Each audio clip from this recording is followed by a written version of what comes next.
Welcome back to Kingdom Cast. This your host, Super Champ Chuck. We back at it with another episode. Don't forget to like, subscribe, comment, and share all your social media platforms. It's been a minute since we had a special guest on our show, but you guys are pretty familiar with him. He's a 9-year NFL veteran.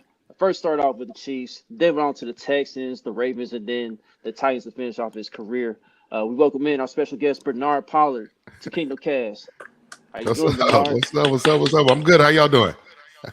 Good. So we're doing all right. We good, Doing yeah. all right. Then we got the usual suspects, Kylie on the top right and Boogie on the bottom right. Country will be here soon. He running a little late. But anyway, Bernard, man, so first let's get to it, man. Like, I mean, what you be up to these days, man? I know you part of running like a NASCAR team, but you got anything else going on besides that? I wish I was running a NASCAR team. I'm not ready for that yet, but I think one of the biggest things for Oh, me, man. man, is it's been truly a blessing. After my playing career, just trying to figure out what I wanted to do in life, I guess, and that's one of the things I think so many players they try to they struggle with it because when you um, have been playing the game of football for so long, then all of a sudden now it's done, and we didn't network like the regular people and all this other stuff, So for me, it was I wanted to stay around football, and so my passion, my gift is training young men, defensive backs.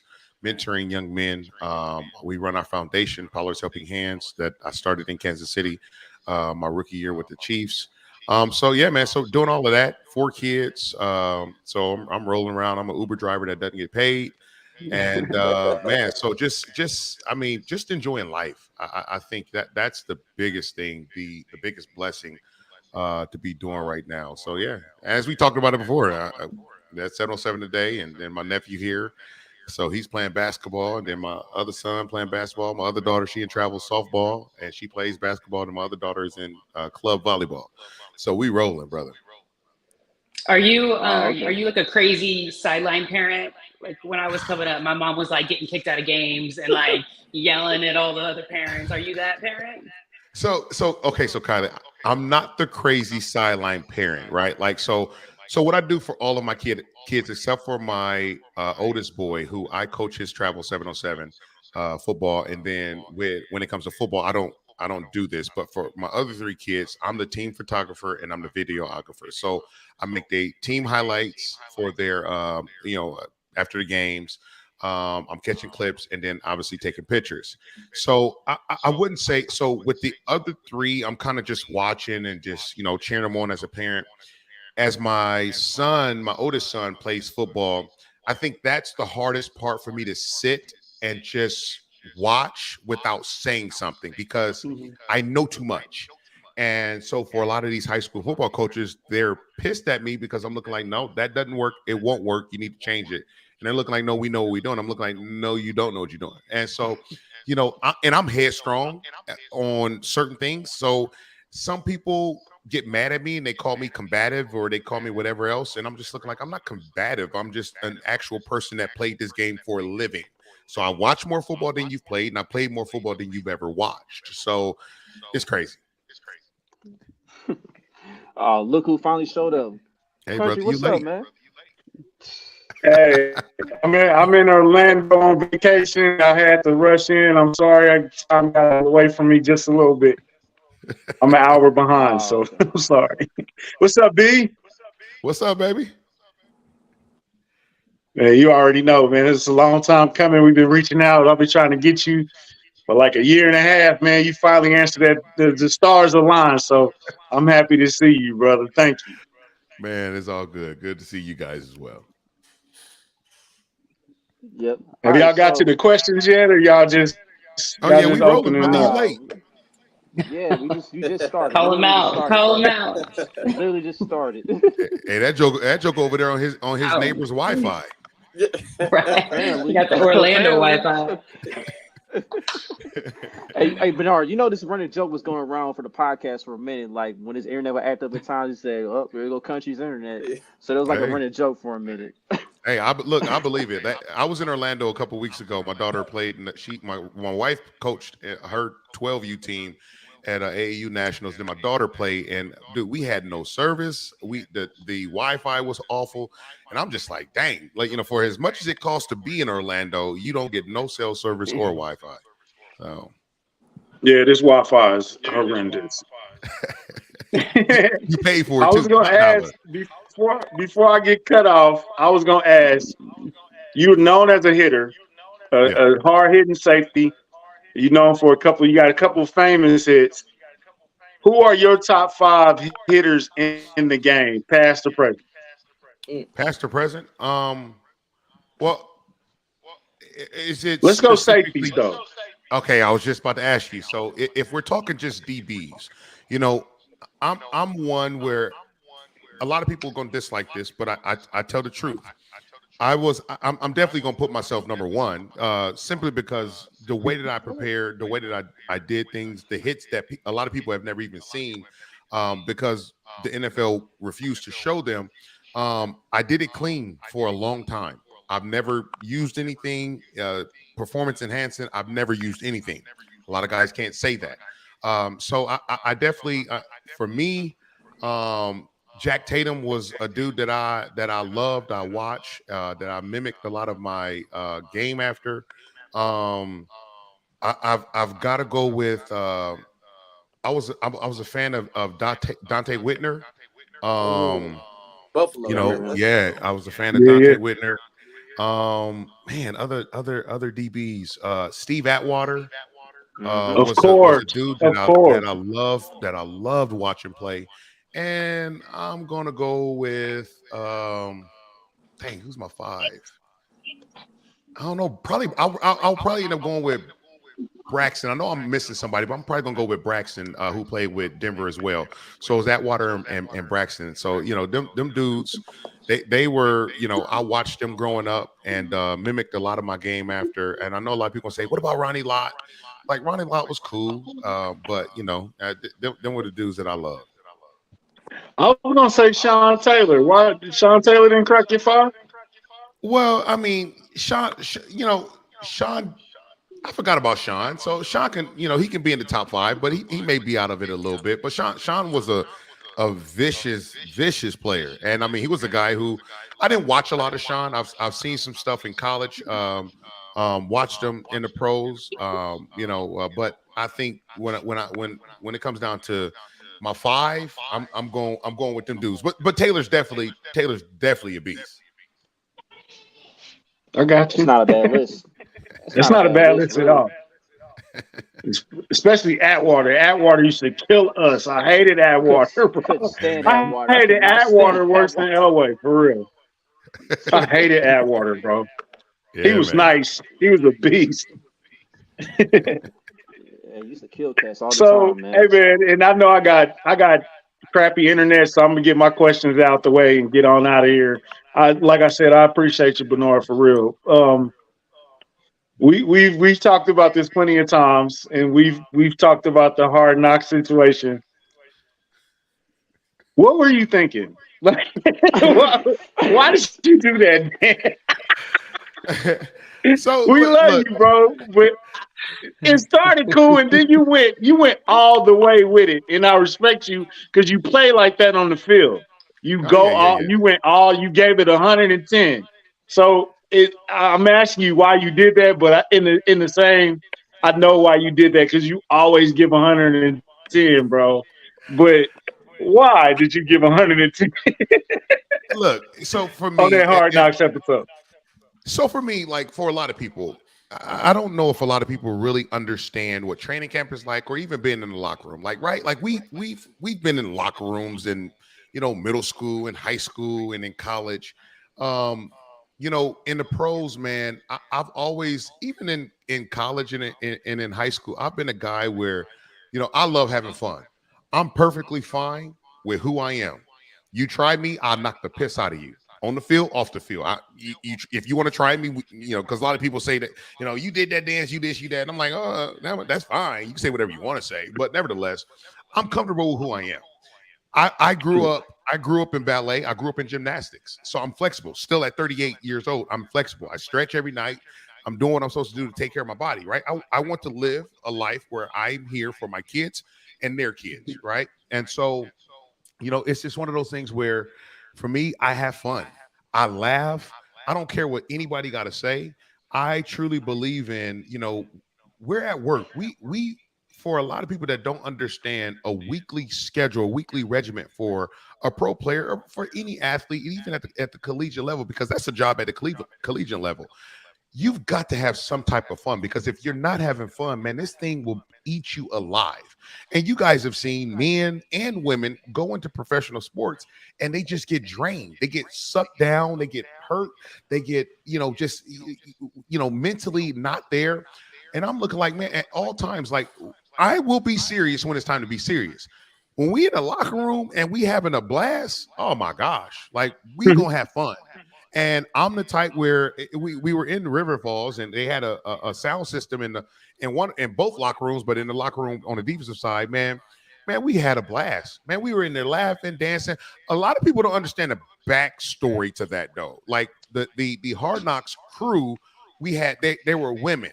So we were sitting around and I ended up walking in from the cold tub, and one of the ladies was like, yo, like if you didn't play football, what would you do?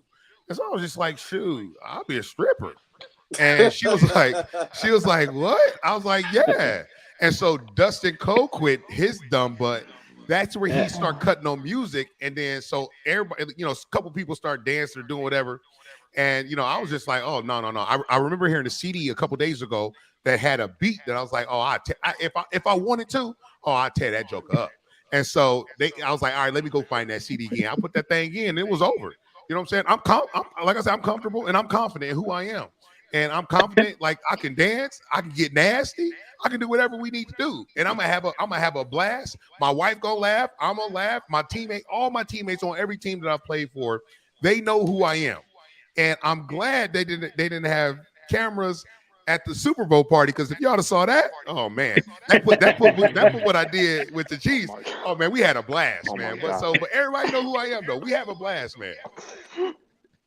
Oh man! No matter what they say about the dance or whatever on the field, I don't care what he did in the locker room. He hitting boys out here on this field. I don't care. At the end of the day, he gonna lay it out on somebody for real.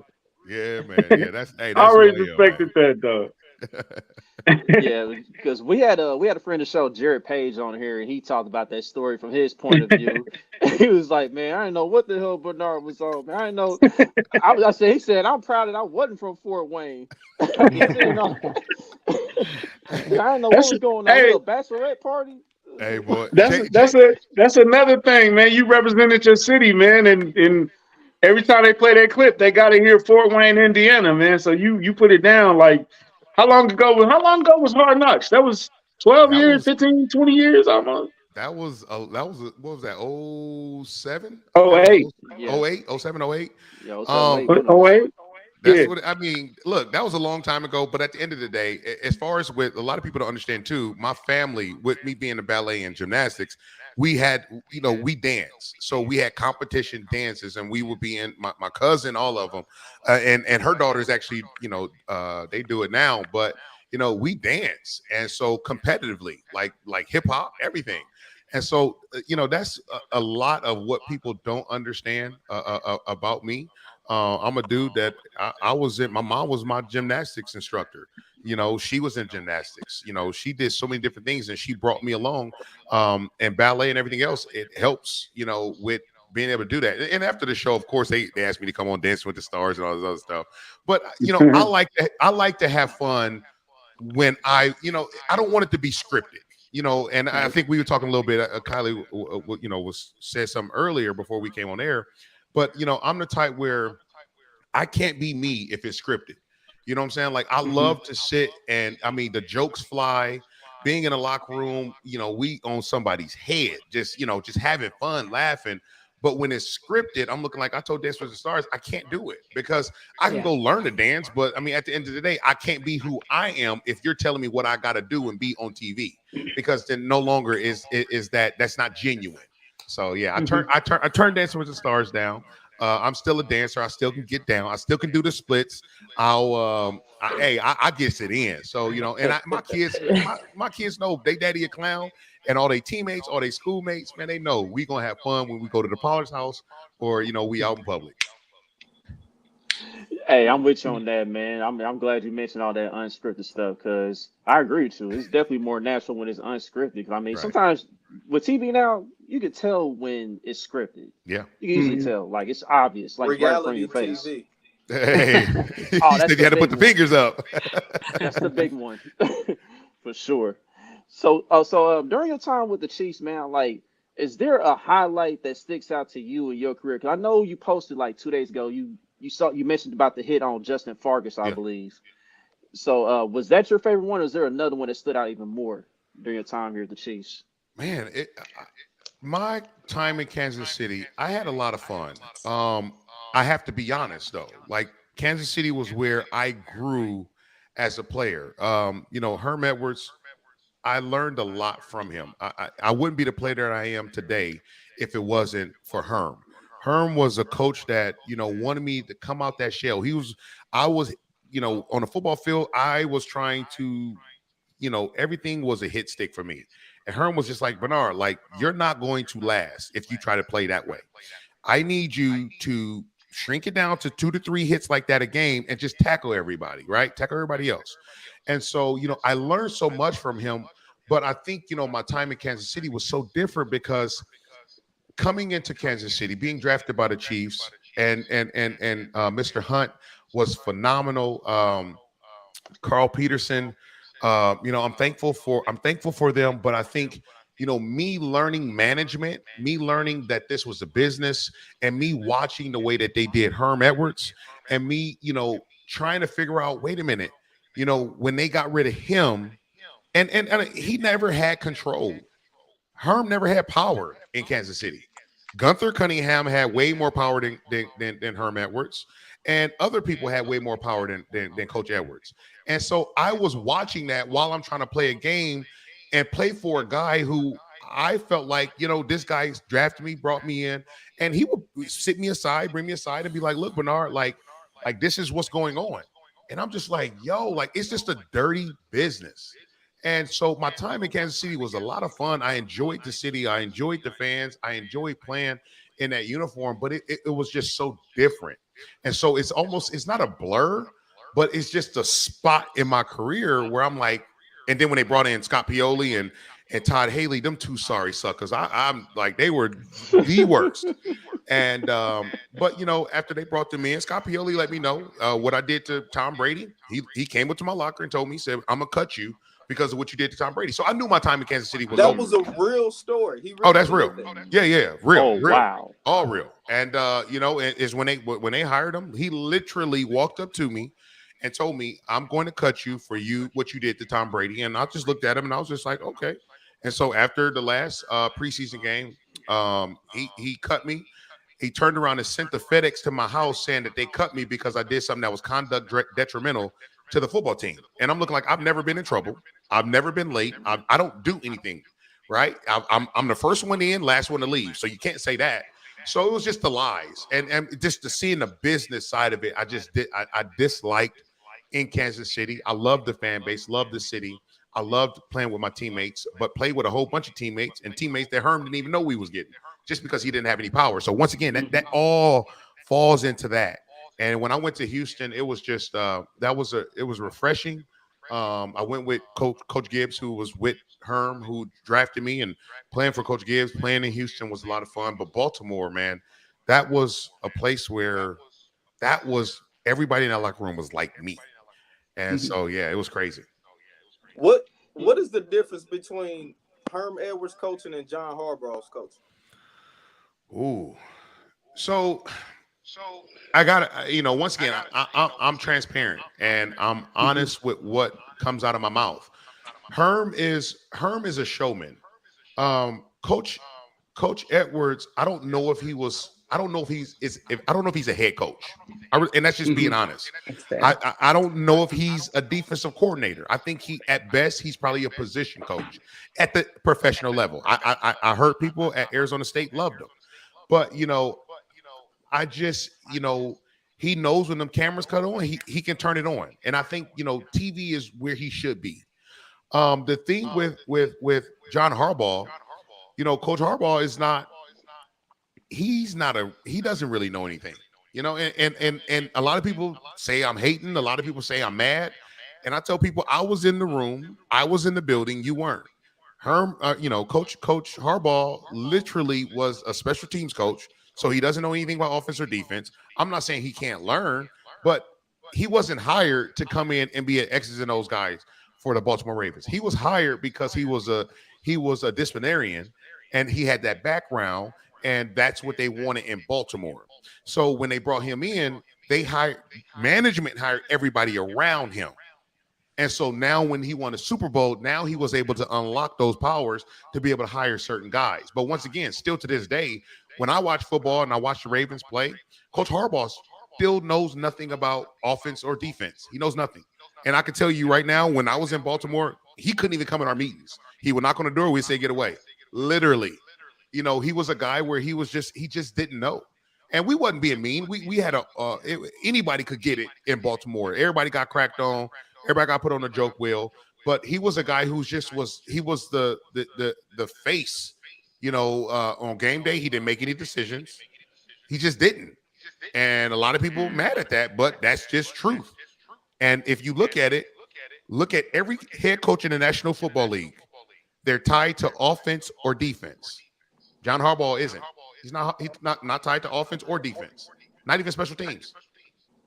That tells you Wow, something. that's interesting. That's Mm-hmm. interesting. So during this time, so this entire time, he's just been a face. It's just been a He face. ain't really. That's interesting. Yeah. Okay. All right. So I want to go back to what you said about you getting cut. After Tom Brady getting hurt and stuff, right? Because when we made the announcement about the show tonight, I seen all the Chiefs fans making comments saying, the Brady Slayer, the Brady Killer, whatever you want to call it, Patriots Killer, all that nonsense, right? But I kind of want to help you out to try and kind of get that label off you a little bit, just to see if you agree with me on this, right? Now, I've seen the play like numerous times over and over again, and to me, it looked like you was just trying to get up to make a play. And at the very end, to me, it kind of looked like Shane Vereen kind of pushed you in the back to kind of force you into Brady's knee. I mean, do you agree with that assessment, or was it just like one of those unfortunate things? Well, it was definitely unfortunate. I believe it was a play action if I remember correctly, and I was Yeah. going to, I had to run it back man to man. So as I came Hmm. into the gap, I was going to gut him. So when we say gut, I was going to hit him in his knees. So I was hitting him in his knees as he was getting the ball, but I realized at the last second I saw it was play action. So I believe it was, if I'm not mistaken, Falk. Kevin Where I Falk? I think it was Kevin Falk. So when I went to get up, because when I went to cut him, I went to the ground to cut him. But then now when I was rising up, he was on my back.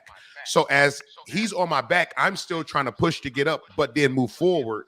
When Tom stepped up, that's when I end up hitting his knee. But once again, I tell people all the time, and I'll say it right now again.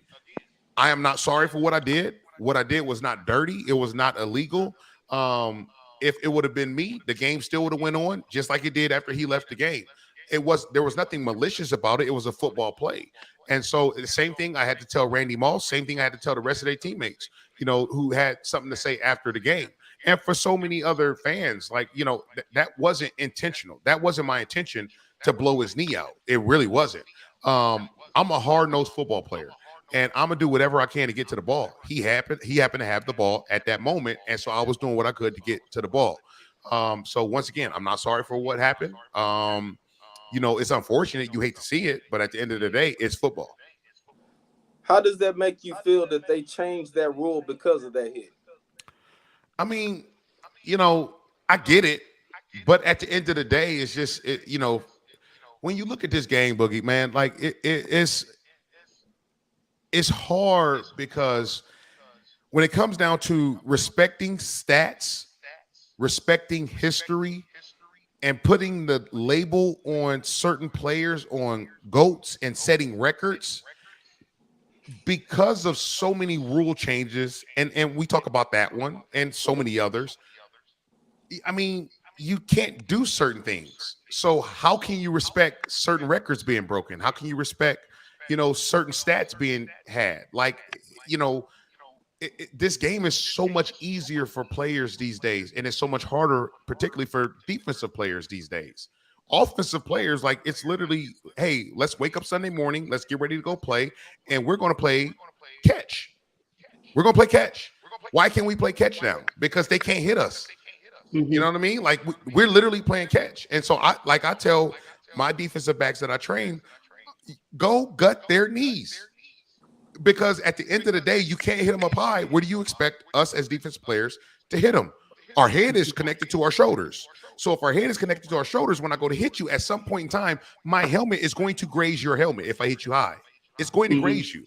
So I think it needs to be, was that a malicious hit? Like, will it slow down a game? Can it come from up top? But we need to be able to dictate, was it malicious or was it not malicious? Because with my head being connected to my shoulders, when I connect with you, when I hit you, we're going to collide at some point in time. But I'm a stickler and I'm a believer in the people that's creating these rules for NFL players. I'm convinced, and I know there are a whole bunch of dudes that never played this game. And they're able to go and make rules dictating the game that they never played. So now you have just completely destroyed the game. So for a lot of former players, they can't stand watching football. I'll watch football. I'm starting to get back into it, but it's hard to watch because the game is so watered down. It's ridiculous. Yeah. So you were, I'm glad you make all these points. Yeah. Ahead, So you were a special teams guy earlier in your career. How do you feel about the rule change they just made for that and the kickoff return being that they can, that you can catch it inside the 25-yard line, fair catch, and then it just gets placed on the 25-yard line? How do you feel about that rule change? It feels like they're kind of taking special teams away in that sense. Kind of that's what they're doing. Once again, these are guys that never played, guys and gals that never played, implementing rules for players who are actually playing the game. So it's just, at the end of the day, just get rid of it. Like if you're going to do that, just get rid of it. But you're taking away from jobs. And so I just leave the game alone. Yes, we can get the dirty plays out. We can get that out without damaging the game. But for a lot of former players, we look at this game and say it's damaged. And, when you look at it, like guys like Dan Marino, guys like, early on, Ben Roethlisberger's, when you're throwing for 25, 28, 3,000 yards, that was huge back in the NFL. Now, dudes throwing for 5,000 and 6,000 yards, no problem. Why? Because guys can't hit that. You got receivers running across the middle, free, scot-free. They know you can't touch them. And so, just from the special teams, I think is getting out of hand. I think that it needs to be fixed. I once again, I get the dirty play. Dirty play we need to get out. But I think, too, with a lot of this, you're causing, I was just talking about this the other day. For a lot of moms and fathers who are raising these kids and they're playing Pop Warner and, up through middle school and high school and all this other stuff, they're afraid to allow their sons to play football. And I'm just like, man, like your son can get a concussion playing soccer. Your son can get a concussion on the basketball court. Like like football is football. Yes, you've got to be a certain type of player to play it. But at the end of the day, the same injuries can happen when we talk about concussions and things of that nature. Those can happen at soccer, volleyball, basketball, baseball, all of that stuff. Now, if they are a good baseball player, you better keep it behind the baseball because that's some money that you don't want to pass up. Sure, But yeah, exactly. So, but I just think they're scaring a lot of people in society, like the general population. I think they're scaring those people to allow their kids to play ball. Hey, Bernard, were you in your feelings, or do you stick by saying that football won't exist in 30 years if they continue on this path? You see the rule changes. I stay behind. I stand 10 toes down with what I said. The rule changes keep coming. So at the end of the day, you keep making all these rules every year. Somebody keep getting hurt. Then they got another rule to try to prevent that injury. So now they saying we're going to get softer. At the end of the day, if you keep making rules at some point in time, like I said, somebody's going to have to die on the field. When I made that comment when we were in the Super Bowl, I meant every word that I said. We saw Damar Hamlin? Yeah, Damar Hamlin. Yep. We watched him. This man was gone. They resuscitated him. Like, this stuff right here is serious. This is a violent sport. you can't dodge violence in this sport. So when you say, "Oh, run full speed, play 100%," but all that full speed, that 100%, and that weight and everything that you just did all week, all the work that you did, when you get to the quarterback and you go full speed, lighten up, don't land on them. What? How does that make sense? Yeah. I just built up Right. momentum to go get him, and then you want me to stop that momentum when I connect with him to not land on him. So now y'all saw it. Was it Pickett when he was in college? He went on a fake slide and stayed up. Yep. So that's what these players Yep. are doing now, because defensive players are letting up because they don't want to get fined, they don't want to get suspended, they don't want to get thrown out of a football game because of hard hits. So they're lighting up, and offensive players are taking advantage of it. Byron Leverage did the same thing when they started to implement those rules. He did the same thing when we played him when I was in Baltimore. He acted like he was going out of bounds. I let up, and that sucker went right down the sideline. Now I got us behind the next series, but at the end of the day, this is what is happening. So once again, you can't fix everything. We can get rid of the dirty play, but when you try to create a rule for after every single injury, injuries are going to happen. We are running around, cutting, hitting, everything else. What do you think going to happen? If I got to put on a helmet to go play a game, something crazy happens. Yeah. Don't you find it frustrating that they're adding and making all these rule changes, but then they're adding more games to the season, or they're breaking in rules that you can play multiple Thursday night games in a season? Don't you find that to be a little ass backwards? Kylie, it's called money. I know, but it's frustrating. It's frustrating. But at the end of the day, they looking like, yo, we want to make as much money as we can while this sport is as hot as it is. Let's make money.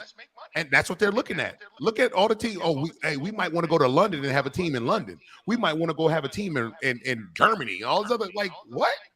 I'm not against that, but at the end of the day, they see money. The NFL, man, is the NFL. I keep telling everybody. I tell people this all the time. The NFL is its own government. Y'all better listen to what I'm saying. The NFL is its own government. This thing is real out here, and them jokers don't care. They're their own government. Players get in trouble. Players get arrested. All this other stuff. They got everything you need in an NFL facility. Every facility, everything that you need in that facility. Police, FBI, medicine, anything. Whatever you need is all there. They can do whatever they want to do. They can keep you out. They can keep you. If it gets leaked, they allowed it to get out there. That's just what it is.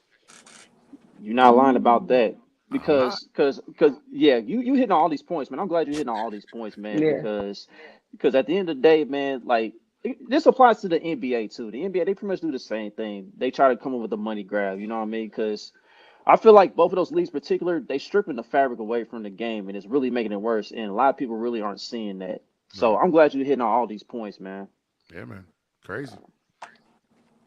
Yeah. So now let's get on to the current Chiefs, current state of the Chiefs. So with this safety group, I don't know if you've been really keeping track of them like that, but what do you think about this current safety group for this upcoming NFL season for the Chiefs? When I look at the Kansas City Chiefs, I think the biggest thing, really good defense. I think you have one of the best interior D linemen in the National Football League. But when I look at this defense, I think that let me rewind. When I look at this team, Andy Reid is the best offensive mind in football, and I think most people are starting to understand that. He's put together a roster that he knows can go out there and be victorious any Sunday. And then when it comes to postseason play, he knows his guys are able and capable of winning football games. You got best quarterback in the National Football League. You got one of the best tight ends in the National Football League. And you got guys that can complement those guys outside and in the backfield. You got an offensive line at a block for them, right? They're spending the money there. When you look at the defensive side of the ball, you have quality players. I think the best player is the interior lineman. But when you look at everybody else around him, I think what makes that defense good is a defensive coordinator. I think Steve Spagnuolo is probably the best. I don't know if I want to say he's the best defensive coordinator in the National Football League, but he's the best adjusting defensive coordinator in the National Football League. He's by far the best. And I think that's he's able to put pieces together. And when you say, okay, I'm playing chess, you playing checkers, he's literally playing chess all the time. And if you make a move, when we go to halftime, hey guys, we're going to adjust this. He adjusts so well. It is a beauty to watch him adjust his defense and the different ways that they can play all of these coverages. It is phenomenal. I'm not going to sit here and tell you that there's a spectacular defensive back in that backfield, in that room for the defensive backs. They're really good players. Like, don't get me wrong. I'm not knocking them. But, when you look at the coach being able to put his pieces in position to be successful. I was just telling my son this earlier. When you look at the National Football League, man, and any, for college football, National Football League, they're puzzles. So every year in and year out, those certain pieces leave. So they want to find pieces, whether it's via draft or free agency. They want to find pieces to be able to put in that on that puzzle to be able to make things happen. I don't think anybody can do it better than Steve Spagnuolo. Like, he is phenomenal. So I mean, we could talk about the players; they're good, but we got to talk about the defensive coordinator. I'm with you on that. So what do you? So with Steve Spagnuolo, what he's done throughout his NFL career, I mean, do you feel like he's a first ballot Hall of Fame type of guy, or is he's going to have to wait a little bit to get into that? I mean, as far as for coaches, I don't really understand it. I mean, when we look at coaches, the only the DC for Pittsburgh, he's Dick a Hall of LeBeau? Fame guy. Dick LeBeau. He's a Hall Dick of LeBeau, Fame yeah. guy. He's won a couple Super Bowls. Steve Spagnuolo, I think he has 2. 4. Or he has 4. Oh, he got 4. He got 4. So 4 total. yeah, you might have to. Yeah, he might be in that thing because I mean he's putting together quality. His defenses aren't going to blow you away statistically like that. Right. He's able to adjust well. He's going to give up some things here or there. That's just the nature of this game. You're going to give up yards in this game simply because it's hard to play defense. You can't touch him. You can't jam him. You can't do certain things. You can't, so that happens. But I think what he's doing, and he got 4. So, I mean, he got more than Dick LeBeau right now. Yeah, it's got to be the case for me. But Nora, who was the best player you ever played with? The best player I think I've ever played with. And so I tell people all the time. So when those questions are being asked, like with guys that played the game, we're specific, right? Like, so the best player defensively, the best player offensively, the best special teams player I've ever played against. Let me get one offense and one defense. Ooh. I think the best offensive player I think I've ever played with, I got to say Andre Johnson. Andre Johnson. That's a good one. Andre Johnson was, I mean, a lot of people don't understand. That dude had the city of Houston on his back. And he performed year in and year out, 100+ catches, 1,000+ yards. I mean, this dude was an animal, and all he does is work.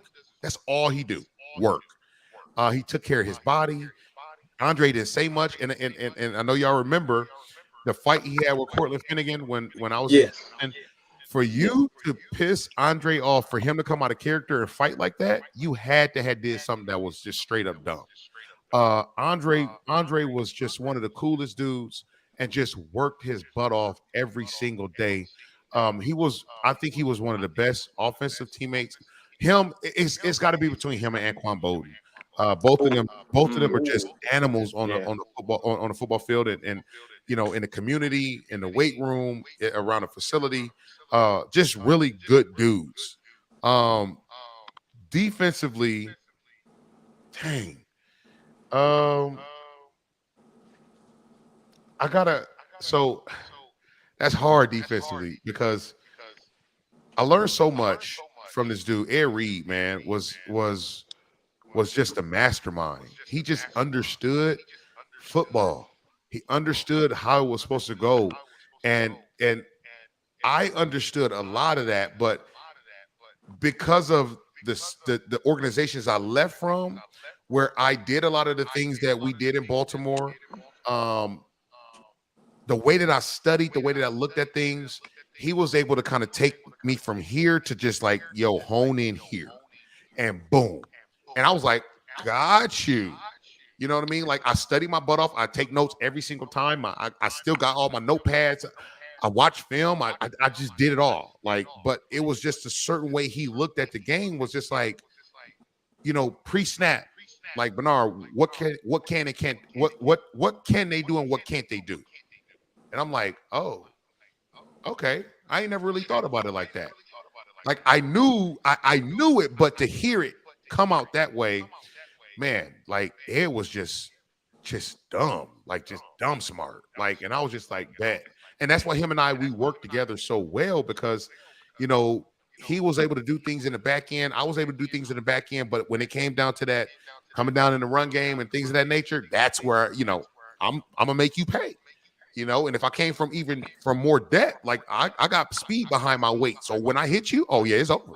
So, but just to be able to be, paired up with him, man, that was just, I think that those dudes, I would pick those three out. Brendan Amadagio, playing special teams. This dude was just straight up just animal. Special team, Pro Bowls everywhere. Won a Super Bowl with him in Baltimore. Brendan Amadagio was just a phenom. So yeah, so it's crazy. Man, I want to go ahead, Chad. Now I was about to say, those are some great names you just mentioned. Now with Andre Johnson, I do remember when you was at Tennessee. At the end of your career, you laid him out pretty good on that one hit. You caught a pass on the sideline. You let him know. You let him know what's up. And he had the birdies for a minute, man. Yay, man! You dang. So look, I think, and I am so honest that so when guys get hurt, I've always said I had it posted in my locker everywhere that I was. My goal was a Super Bowl. My mission was to kill. I have never felt bad after a hit. And never felt bad after a hit in a game. After the game, I felt awful because Andre was a dude that I loved Andre. But during the game, it's just like I got to be able to go a place. I got to be able to go somewhere that nobody else is willing to go. I got to be able to do things that other people are not willing to do. I'm willing to get dirty. I don't care if you like me. Like literally every team that I was on, you don't like me. I don't care. You want to fight me? Let's fight. You want to meet me by the buses? Let's go. I don't care. I'm not here to be friends with you. I'm not here to hang out and drink with you. I'm not here for my wife to be your wife's friend. I'm not here for that. You know what I'm saying? I'm here to do my job. And my job was to protect every blade of grass behind me. And if you came in my job, in my real estate, it was my job to put you down. That I felt terrible because when I hit him, I hit him hard, but it was the ground, watching his head bounce off the ground with the force that I hit him with. I felt terrible. And like I said, Andre's a dude, like he obviously was done that game and didn't come back. He was out a couple weeks after that. And I'm just like, dang, I'm not apologizing, but I just feel bad. Every other hit in my career, I'm looking like, man, them suckers can have it. Like, bro, like Stephen Ridley, hey, go to sleep, night. All these other things. Like, that hit was. I ain't gonna lie. I thought you caught a body when that. Hey, bro, he was sleep. Yeah. That sucker was sleep before he hit the ground. Yeah. And I've had a couple hits like that, man, where like it like I was gonna post this. My wife told me don't post it, but it was a hit that I have. And once again, the NFL won't show a lot of my hits. The stats, hits, the video, the NFL won't show it. They like so after every player is done. And so this is how bad the NFL dislikes me a lot. And I'm okay with that. I'm a big boy. But so after you retire, the NFL creates a highlight of every tackle that you've made. So I had over 770 whatever tackles. I had, all my forced fumbles. They didn't give me all my forced fumbles. They didn't give me so just a lot of other stuff, right? So the NFL sent me back a minute and 30-second highlight of my career. A minute and 30 seconds. I laughed at that. I was just like, are you freaking kidding me? But it's just, I changed the game so much because of the way that I played and I didn't care. But I was also one that they couldn't control. You don't tell me what to say. You don't tell me what to do. You don't run me. I come and I play. I tell people all the time, I didn't play for 4 different teams because I was a bad player. I played for 4 different teams because, well, obviously with Scott Pioli and everything else, Like you don't. I dictate my career. I dictate what I say. I dictate what I do. And when you can't run me, and they understand that I have people that's going to follow me when we play, oh no, they got to get that out. They got to get that out of the organization. So it's just one of those things, man, where I'm not. I don't want to say I'm rogue, but I'm a dude that what, like, let's go. If I see something bad done to a player, you cut a player for no reason, or you try to do. That's what that's why in Baltimore, Harbaugh knew. Hey, Bernard challenges me. I don't want him here. He got everybody out of that organization that challenged him. When coaches win a Super Bowl, they unlock powers. When we won that Super Bowl, he unlocked powers, and he got control of the roster. That was the power he unlocked, and that's why he was capable of making the moves he made by getting rid of everybody on our defense.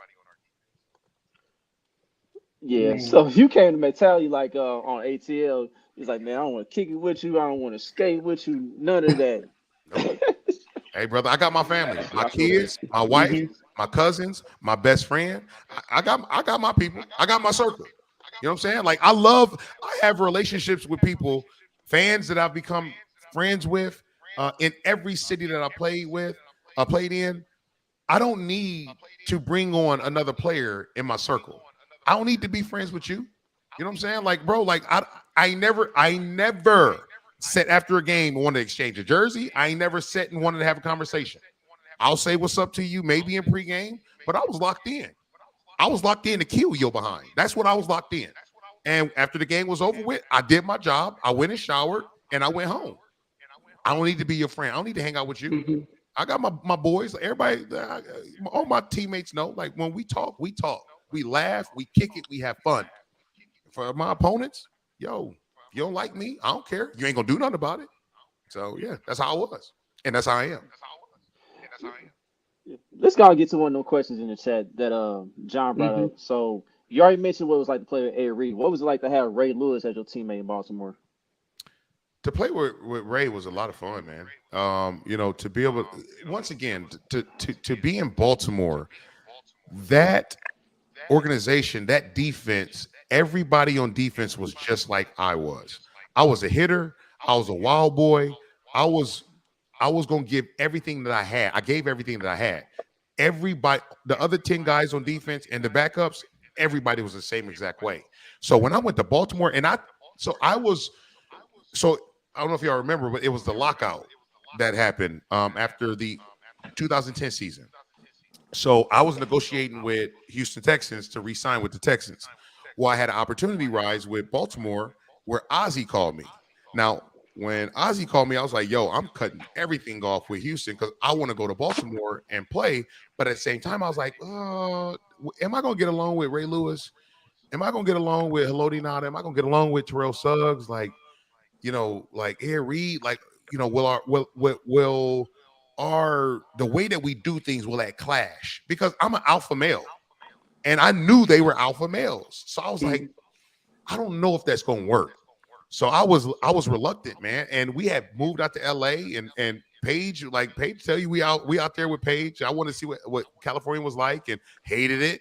So it was just one of those things where going to Baltimore when the opportunity came, I was like, okay, I'm gonna go.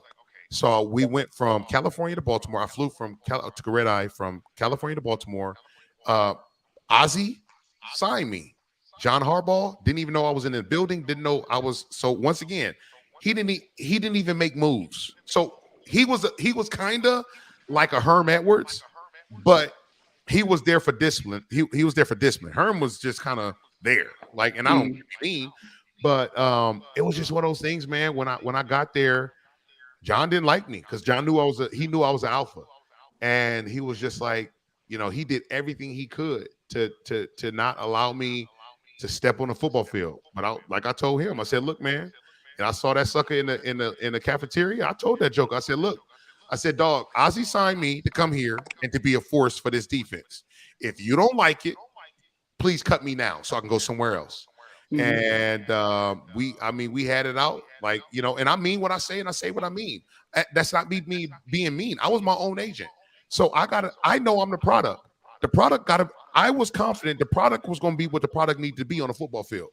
I'm not gonna let you screw me over. I'm my own agent. I got to take care of me. I got to take care of my family. So when you trying to screw me over, when I see that, then now I got to be agent and player. Hey, you got it right here. We don't need to do business in your office. We're gonna do business right here in this lunchroom in front of all my teammates. And they literally raid all them laughing because they was like, "You actually did that?" I said, "Yeah." Like, bro, like I ain't no punk. I'm gonna say what I need to say. He needs to know what he's doing. And it was just one of those things where the move had to be made. The move was made, and history was made. So it's just one of those things where that's just what it is. What did Ozzy exactly do to sell you when he got you there? So it was just, like Ozzy said. Ozzy said, Bernard, he said, we missing something. He said, we've been to the AFC championship. He said, we can't get past Pittsburgh. He was like, we need to bring in an enforcer. He said, you are the enforcer we need. He said, you are the piece that we need. You're the piece of the puzzle that we need. Literally, those were his words. And I was just like, all right. I was like, all right, I'll come visit. And I knew they were a good football team. Joe, they had went. Pittsburgh had put them out of the NFC or AFC championship, and then I think Pittsburgh put them out 2 years in a row. So they had lost Deron Landry, and he was a good safety. But when it came down to force and people respecting, the middle, I don't think a lot of people, that's when, if you remember, Hines Ward was cracking back on a lot of jokers, putting them jokers out. Yeah, he definitely was. He definitely was. When I came, I told him, I said, Ozzy, I said, I'm coming. I said, and just let me do what I do. I said, I'm gonna put fear in our opponents. And literally, man, it was just we gelled like no other. And that was one thing I was afraid of, because I thought it wouldn't happen. And I mean, we all just Terrell every game Terrell was just like, but Bernard was the piece we needed. Bernard was the X factor, bringing him in to win the Super Bowl. And I mean, like I tell people in Baltimore, people mad at me because of what I said with Lamar. But if I didn't go to Baltimore, Baltimore is not winning Super Bowls. Like, I'm just being honest. I'm not saying I'm some special player. I'm not saying I'm Ed Reed. I'm not saying I'm Ray Lewis. If I didn't go to Baltimore, Baltimore is not winning the championship. If I don't go to Baltimore, I'm not winning the championship. I was the right piece to the puzzle that they needed, and Ozzy knew it. That's why Ozzy will go down as probably one of the greatest GMs to ever do it. I was trying to wait till the end of the episode to ask. No. But since you already referenced to it, and I know Chuck is going to love this, how do you feel about Lamar Jackson now? I know you said that he will never get a top receiver there. He got Odell Beckham now. I'm not saying he's a top 10 right now, but how do you feel about Lamar Jackson in Baltimore right now in that offense? Well, when I look at the signing of Odell Beckham, that signing was out of desperation. If you look at it, you signed a player to what, $17 million guaranteed, 15 or $16 million guaranteed, that didn't play football the year before, but you're going strictly off of his name. I'm not saying Odell Beckham isn't or wasn't really good. He was one of the best receivers in the National Football League. But to give him $15 to $17 million guaranteed, and he didn't play the year before, and the reason he left was because of an ACL injury. Now you gave him that all that says to me is desperation. Odell is a really good receiver. I think what's going to happen is because everything is changing with the offense, with them bringing a new offensive coordinator, and the offense is completely changing. And when I got into it with Lamar, it was just one of those things where I told him, I said, you can dislike what I'm saying, but I'm critiquing you. And if y'all remember, y'all know all kind of people, whether it was analysts, whether it was fans, whether it was other players, saying some players were saying Lamar, he can't do certain things. He's a runner. He is. That's, I mean, it is. I say it's bad because I'm looking like, no, I want you to throw the ball, bro. Because at the end of the day, you're gonna get hurt running the ball. You can't keep up that same intensity running the ball. Those yards cost something. Lamar, what they're looking at with Lamar was, Lamar is better than your 11. And in most cases, he is. He's better than the 11 guys on the defensive side of the ball. But as the game keeps going, as he keeps running, those legs get heavier and they slow down. And as you saw, first couple of years, Lamar running away from people. Now he ain't really running. He's still got a burst, but he's not running away from people. But now what's going to be interesting is how everything plays out. Now that mouthpiece got to be off his mouth because he wasn't making no checks. Now he's got to make checks. He got to send a line. He got to be able to read the defense. He's got to know the protection. He got to be able to put his guys in certain situations. I think if Odell Beckham can get to what he was doing before and the play that he was having on the football field, Lamar's going to have to step his game up. Lamar can't miss because this is the best receiving core that he's had. So by far. Yeah. By far. Receiving core. Yeah, for sure. Yeah. Well, I do agree with everything you said as far as Lamar needing to improve his game in the passing area and all that stuff. Do you think during his time with Greg Roman, do you think Greg Roman was kind of limiting his ability to make those checks at the line and all the other stuff that you just mentioned? No. As far as his game? No. I mean, as a coach, you could, especially in the National Football League, certain coaches come in with a resume. They come in with a game plan, a playbook. And I tell people all the time, I played against Greg Roman when he had a spread offense, and seeing Greg Roman fix that offense because Lamar, if you look at it, Lamar was in a spread offense when he took over for Joe Flacco. Right. He wasn't able to produce. He didn't understand. He was happy feet in the pocket. So Greg Roman had to implement an offense where Lamar was comfortable. And where Lamar was comfortable is, okay, hike, look, run. Look at the offense that he was in. Look, run. He didn't have to do anything. A mouthpiece, how do you check a play when your lips are covered with a mouthpiece? So Greg Roman created an offense where Lamar was capable of doing. Lamar was in the spread. Then he had to go to that offense for Greg Roman. Now, that offense for Greg Roman, you went spread every now and again, but at the end of the day, it was just one of those things where Greg Roman was just a fall guy. They know Lamar couldn't do it. They know Lamar couldn't stand back in the pocket. But so this is when a lot of people go, well, Bernard, he got paid now. He is capable of doing something. Baltimore had to pay Lamar for what he's done in Baltimore. They had to. Nobody else was going to pay Lamar that. Baltimore had to pay Lamar for having what? Single-digit losses and a whole bunch of wins. They had to pay him. And a lot of people going, well, he finally got his money. That was the same contract that they offered him the first time. He had to take it. Why? Because he saw his market. His market was that. His market wasn't anything higher than that. So, at the end of the day, the business is a business. And the market showed Lamar what his market was. Nobody was trading for Lamar. Giving away the house for him when we don't even really know if you can do it because the only success you had was in that type of offense. And we not changing our offense for you. So Baltimore had to say, give us a fall guy, Greg Roman. Now we go and get a college guy. Why couldn't they bring in a pro guy? Why couldn't they? Because the pro guy knew, wait a minute, you ain't about to get me there. Because we can't run what I want to do over there.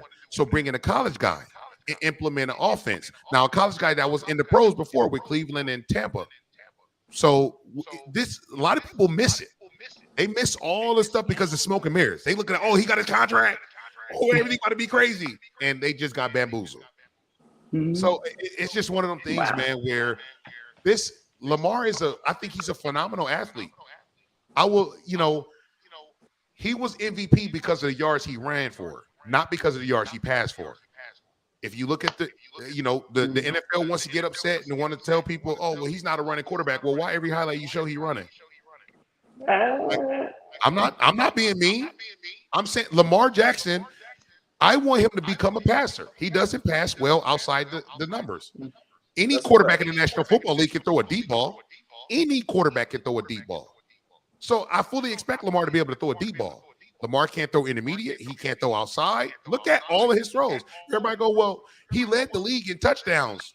Well, they were on the 5-yard line, and they ran crossers and caught a ball at the 2-yard line and ran it in. That's not you're not doing nothing for me there. So, and I'm not trying to dog him out, but I'm just saying, like, we've got to look at the whole picture. look at pieces of it that the NFL show you, and then you're going off what the media said. I'm not like I told Lamar when we got into it. I told Lamar, don't you step on that football field because they're going to play you. I've negotiated with Ozzie. I've negotiated with Eric Kast. I negotiated with him. And they played him. And he ended up signing exactly what they offered him. So they played him.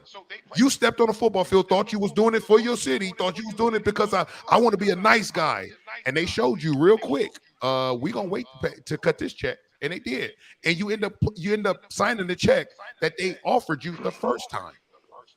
And we all know with the wins and the losses that he had, he should have been the highest paid guy. Baltimore need to make him number one. Man, Mahomes, all them other boys about to come blow that contract out the water. That's just what it is. All right, Chuck, are you okay? All right. What you asked me, am I okay, bro? I'm okay, but here's the trend I have going on with Greg Roman, right? Because when he was in San Fran, they was up there and as one of the top offenses in the league in his first year. Then all of a sudden it went downhill. Then with the Buffalo, it was kind of the same thing. It went downhill after the first year. I think I just see a trend with Greg Roman as far as like his offense being good the first year, and then it gets figured out down the hill. Did Greg Roman go to the Super Bowl? Oh yeah, he absolutely did. But that was early on though. Like did Greg Roman go to the Super Bowl? Yes. But did he go back? Did he go back? When has Baltimore been back to the Super Bowl? Oh, it's been a very long time since you played. There you go. So if Greg Roman doesn't change that offense for Baltimore, nothing good happens for Baltimore. Nothing at all. Lamar is not who he is. We're not even talking about Lamar. If he doesn't change, because if they leave Lamar in a spread offense, Lamar is quickly going under. Quick, fast, and in a hurry. Lamar is a phenomenal athlete. But if Greg Roman did not change that offense, and a lot of people go, well, he did the same thing in Buffalo. He did the same thing in San Francisco. No, he didn't. I played against him. He did not do that at all. What he did in Baltimore was completely new and caught everybody off guard and allow Lamar to be an athlete. He was able to be an athlete playing backyard football.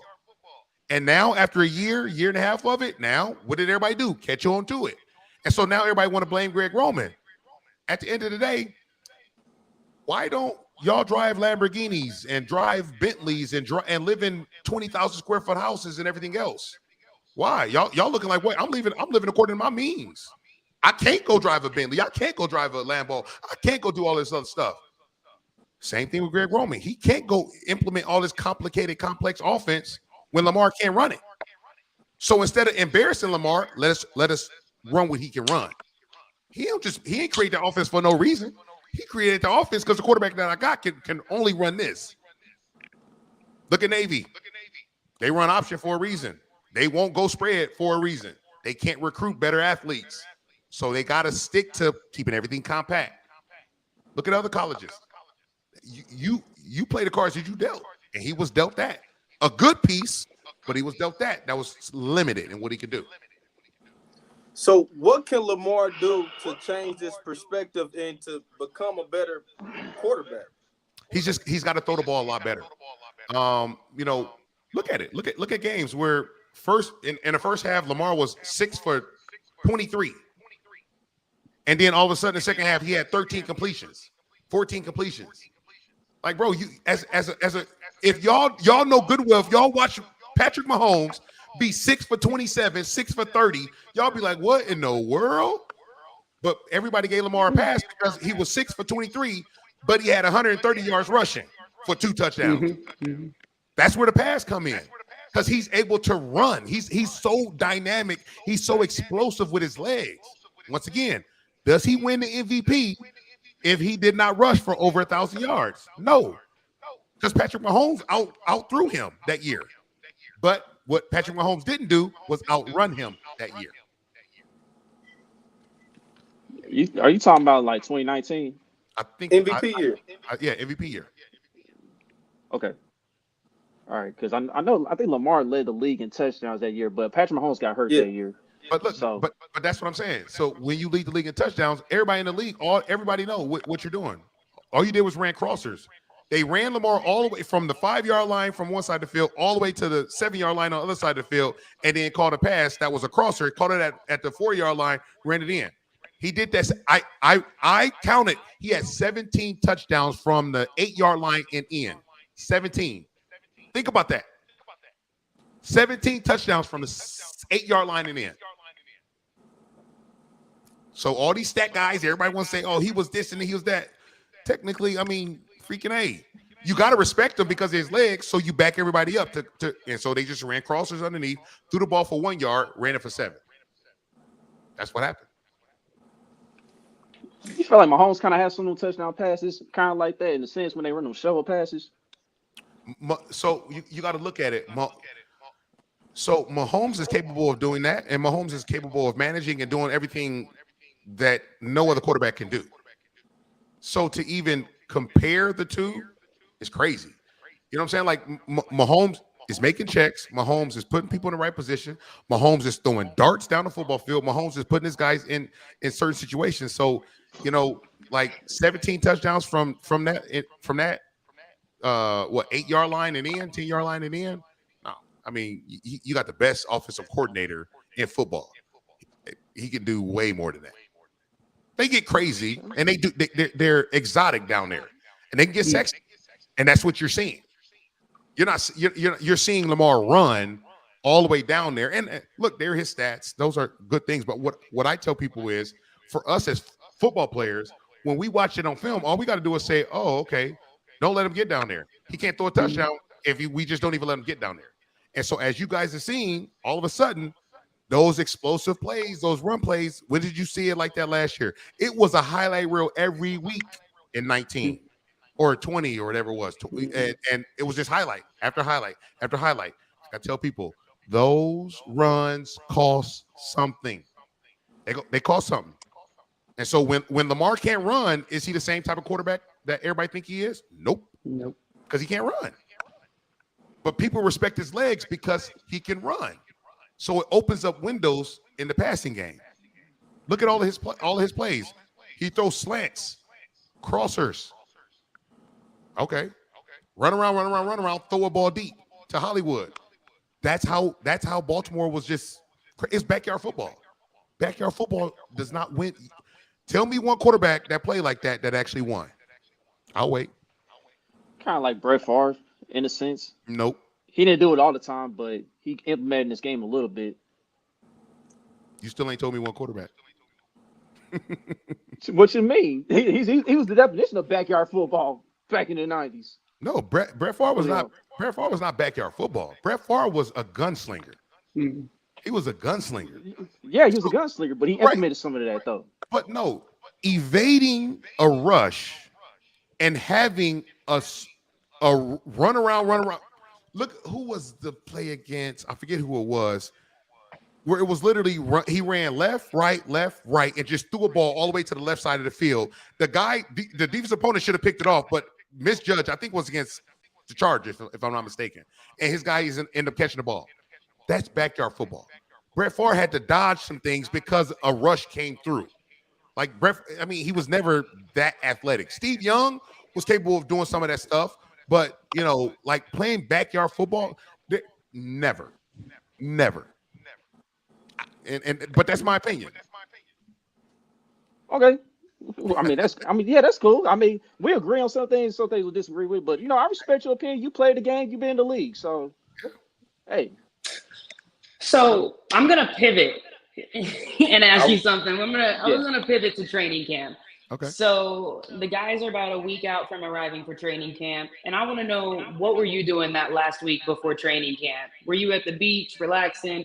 Were you binging pizza? Were you in the gym? Like, what got you prepared for training camp? Oh no, you got to lock in. I mean, this is the time where everybody's got to lock in, knowing and understanding what they got to do. You know, so the eating bad that's not even, you can't do that. Sitting down, chilling on the beach, you can't do it. You got to be at a point right now where, you know, now you're kind of maintaining and taking care of the body to get ready for camp. The vacations and everything else should have been that was a few weeks ago. You know, you got to get back into moving things and getting the body fired up so that you can get back on a quick twitch. Because for a lot of guys, for a lot of teams, you got to go past the conditioning test when you get to training camp. So if you've been sitting around or at a beach somewhere it ain't gonna end well for you. And so yeah, a lot of guys they got to be ready, mentally, physically, and they got to be prepared to get ready to go because what is it? 2 preseason games now, is it 2 or 3? Three. Three. Three. So 3 preseason Yeah, games it's just three now, now. but 2 because they starters really ain't gonna Right. play in one of them in the first one. So it's just one of those things where you're limited on the reps you're going to get. So that off-season preparation has got to be intense. Okay. So Right. well, I know we probably gonna get short on time here. We're I gonna got wrap one more this up with question this too. one. Yeah. Go ahead, Boog, and I'll go last. Go ahead with yours real quick. My question is: a lot of people, I don't know how you are with the greatest of all time, throwing that label on a player. A lot of people think Mahomes could go down as the best player ever. What does he need to do to be considered that, in your opinion? Man, he with Patrick, man, Patrick is that dude's different. He's different. Um, to go down as the best player ever, when it comes down to quarterbacks, I think he's up there with the top guys. Obviously, Brady has got the wins, the rings. Um, Mahomes is he can throw with the best of them. Dan Marino, uh, Cunningham, Peyton. He throws with the best of them. And obviously, I tell people all the time, we can't, because of what guys are doing in today's football, right? We can't diminish what was done in the past. We can't kill that because I thought Peyton Manning is, when it came down to understanding ball, understanding what everybody's supposed to do. Peyton was the coach and Peyton was the player. That's where I feel like Peyton is the best quarterback that played this game. Um, I don't. Mahomes is phenomenal. He has got things that I ain't never seen. He's done things that I've never seen. Um, but it's just one of those things. If you take if you take Andy Reid from Mahomes, is Mahomes who he is? So I got to ask myself those questions, right? And it may be crazy. It may not be fair to him because he can't help where he got drafted, right? We can't help how we're born, where we're born, and who we're born to. We can't help those things. But and he can't help where he was drafted under a great coach. But I just look at that and I'm like, ooh, Peyton really, Peyton was the coach. He did it all. And but I think Mahomes will go down as the best quarterback to play this game, just off of his performance. What, 2 Super Bowl wins now? He's been to the Super Bowl multiple times. So I think he's going to go down as the best quarterback to play the game, but the best overall player that played this game. that- I look at you know that's a different that's different for me, and I don't really know how to answer the best player because it's got to be position specific for me. Yeah. Okay, so I'm gonna end it off with this. Um, as far as like the Chiefs in general, as long as they have Patrick Mahomes here, Andy Reid, I don't know how. I think Andy Reid's gonna coach like right up to Patrick Mahomes' prime at least. Travis Kelce got a few more years. Like, what's the ceiling for this Chiefs organization, this Chiefs team in general, as far as like how far they can go with Patrick Mahomes, like as far as winning Super Bowls, championships, or whatnot? Well, I mean, I think it goes with how long Coach Reed stays there. I think Coach Reed is a guy who he can put any piece in that offense and be successful. His offensive mind is just incredible. I think with him keeping Coach Magnolia on the defensive side of the ball to make sure everything is going right over there. He's covered at every point. Obviously he's the head coach, but he's the offensive coordinator as well. I don't care who you give the title to, it still goes to Andy Reid, and you're running Andy Reid's scheme and plays and every adjustments, everything. On the defensive side of the ball is Steve Spagnuolo, and he controls that thing and get guys going. And I think they complement each other because you may have 1 or 2 pieces on that side of the ball, but you're able to complement those pieces with other pieces that can be just guys, and they just play well because of what I can do up here and putting it on paper and allow and have my guys buy into it. Because I think when you look at the Kansas City Chiefs, they're bought in. I don't care who you draft, they're bought in.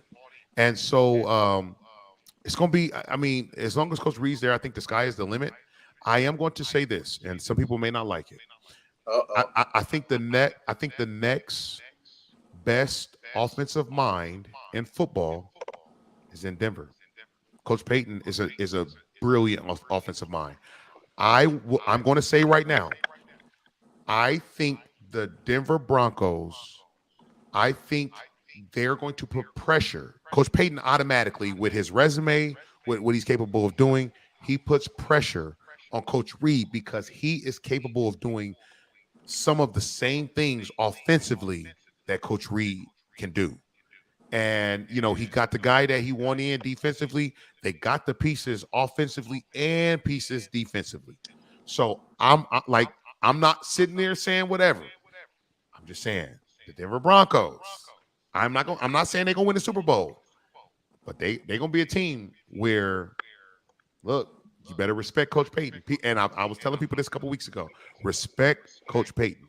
He is a brilliant offensive mind. You have Coach Reed, you have Coach Payton, and that gap is not large. Mm.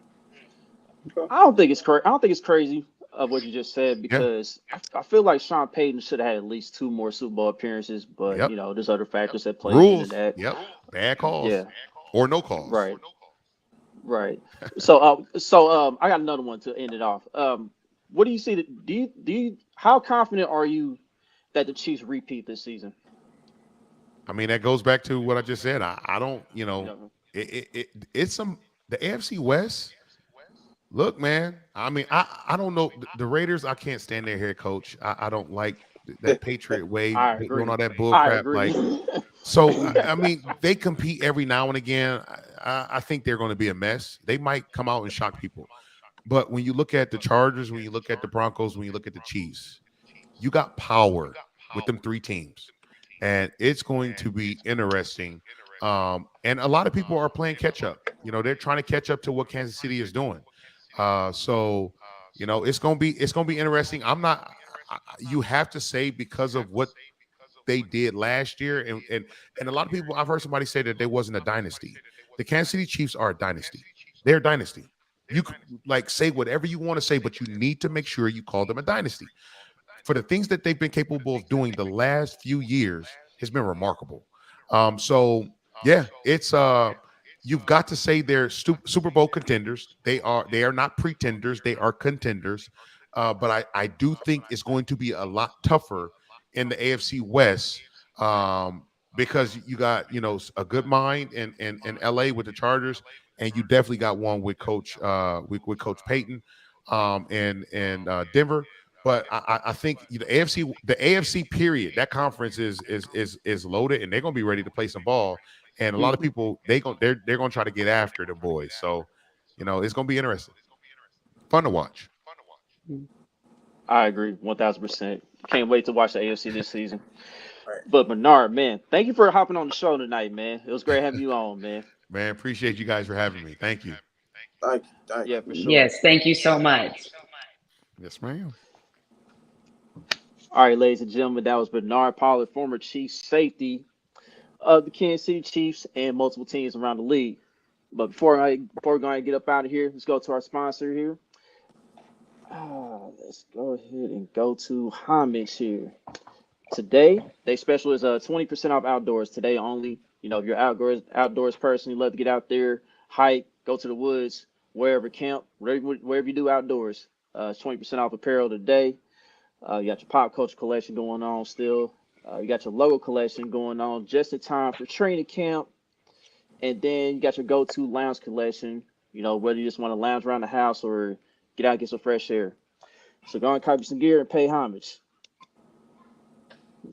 All right, and before we go ahead and wrap this bad boy up, I know you guys saw the news with Quentin Williams today. He got his contract. It was 4 years, $96 million guaranteed. He's currently the second highest paid defensive tackle in the league. Now, we do expect when Chris Jones gets his deal, it's going to be 4 years, $100 million, $70 million guaranteed, somewhere in there. So, I mean, do you think this deal gets done before training camp or during the first week of it? So tomorrow's the 14th. I think when he signed 4 years ago or 3 years ago, whatever it was on July 14th. So I'm not going to say it's the same day, but right before training camp, right after this Quentin Williams signing, I think we see some tomorrow. I'm hopeful. I'm sending positive vibes out there. I'm gonna call Brett Veach right after this, make sure he's good. He doesn't need my help with anything. And yeah, I think we see something tomorrow, hopefully, or early next week. I'm definitely feeling better today than I did this last episode about Chris Jones. Get him that $70 million, but I see DeAndre Hopkins comment on his Instagram post, and I see the handshakes and all that.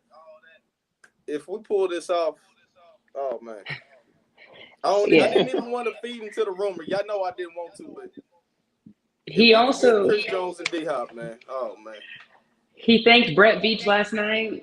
I think that was the first person he thanked. So he was like, "Wing, wing, thanks, Brett." Like, felt a little bit like that.